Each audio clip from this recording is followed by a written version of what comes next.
Now the point to note is that only verbal attestation of faith, it cannot guarantee success.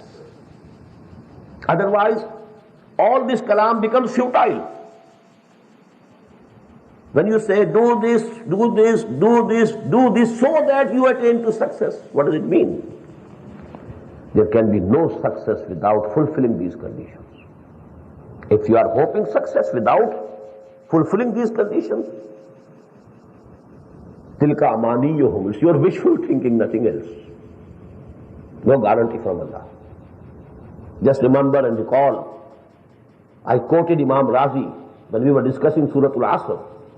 اعلم ان هذا الآية فيها وعيد شديد بأن الله تعالى حكم بالخسار على جميع الناس إلا من كان آتيا بهذه الأشياء الأربعة وهي الإيمان والعمل الصالح والتواصي بالحق والتواصي بالصبر ودل ذلك أن النجاة معلقة بمجموع هذه الأشياء. In this ayah there is a very big threat from Allah subhanahu wa ta'ala, because Allah has decided all humans are to be doomed except those who fulfill those four conditions of Iman and Amal Saleh and Tawasi bil Haq and Tawasi bil Sabr. And this means that salvation is dependent on all four of these. You cannot decrease anyone.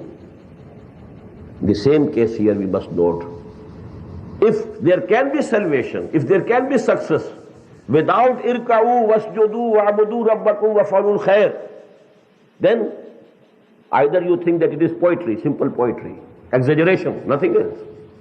But mind you, this is the kalam of Allah. There's no exaggeration, no poetry. Every word is meaningful. If you really want success, you have professed to believe, okay, now confirm your belief and faith. Give the practical proof of your belief and faith by irka'u wasjudu wa'budu rabbakum waf'alul khair. If you fulfill these four conditions, only then you can hope for salvation. لَعَلَّكُمْ تُفْلِحُونَ.